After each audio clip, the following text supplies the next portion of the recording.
Nous venons de quitter San Juan et nous démarrons notre descente sur le sud Lipès. Nous sommes au milieu d'un salar, beaucoup moins de sel qu'à Uyuni, mais salar quand même. Au départ, la piste était très sablonneuse. Pour le moment, elle est devenue un peu dure. Ça nous arrange bien.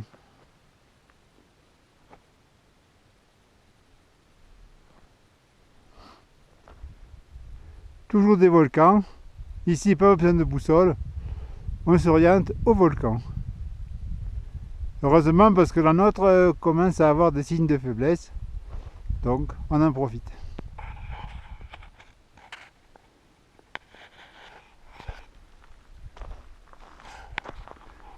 Ça fait 35 km que l'on a quitté San Juan. Nous roulons toujours au milieu de salars asséchés. La piste est vraiment très agréable. Bon, il y a des bosses, des creux, des trous, des pierres, mais malgré tout, ça roule. La météo est superbe et les volcans qui nous entourent nous comblent de plaisir. Comme disait un ami, que du bonheur.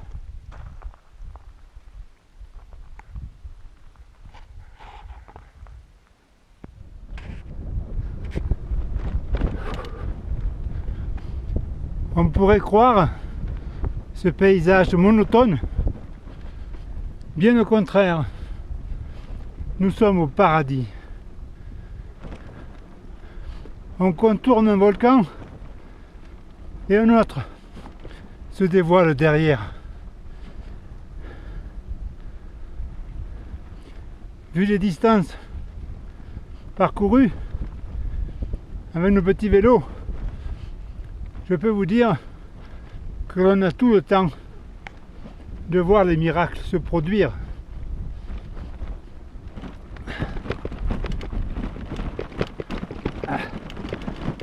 Bien sûr, la piste est pas toujours parfaite, mais on lui pardonne. Par rapport à ce qui nous attend, on profite du moment présent.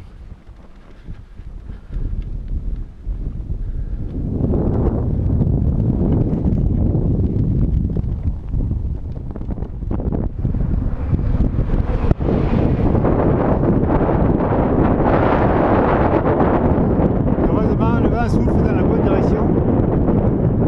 Sinon, avec la poussière des 4x4,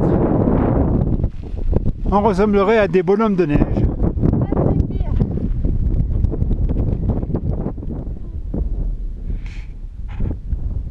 Encore des volcans, encore des champs de lave. On a troqué les lagunes et les salars pour des champs de lave. Mais les volcans, eux, sont toujours là, tout autour de nous.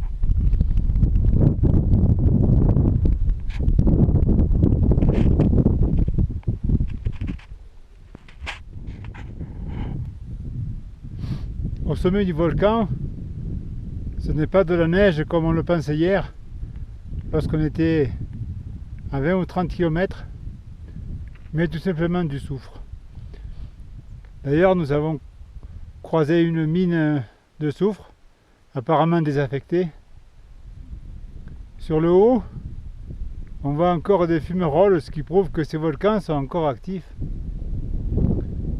On ne sait pas s'ils ont tous pété en même temps, mais ça devait faire un sacré feu d'artifice.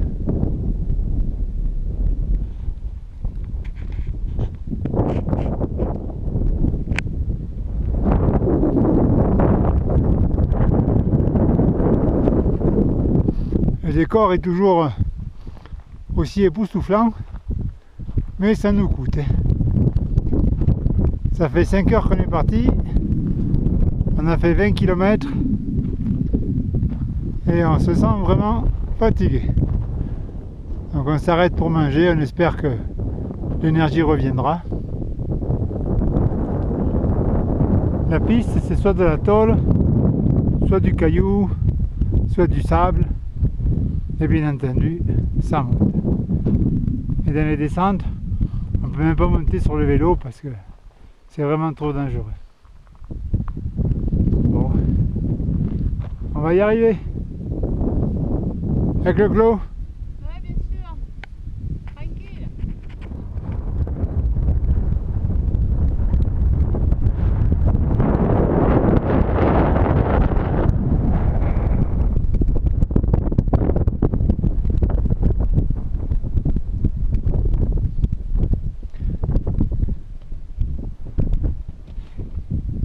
Ne me déconcentre pas.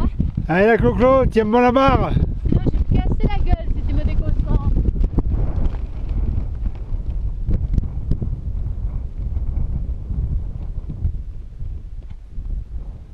On rigole mais en réalité on en chie.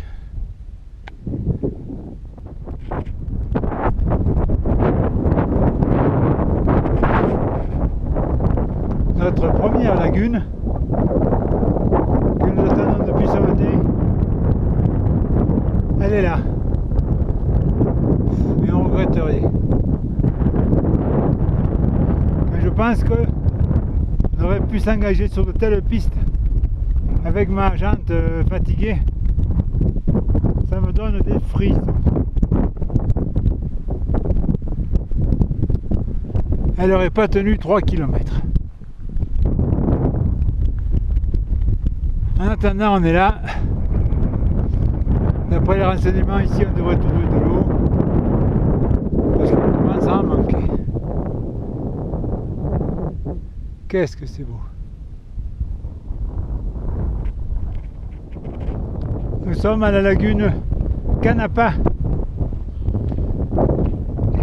Et ces fameux flamants roses.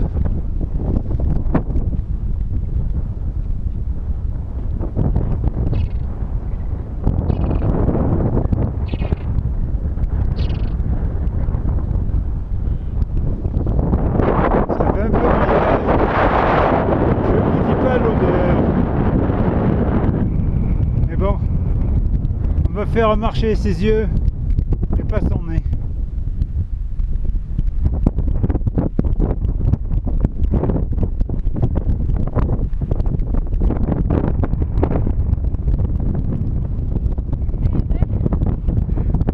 La journée plus rude.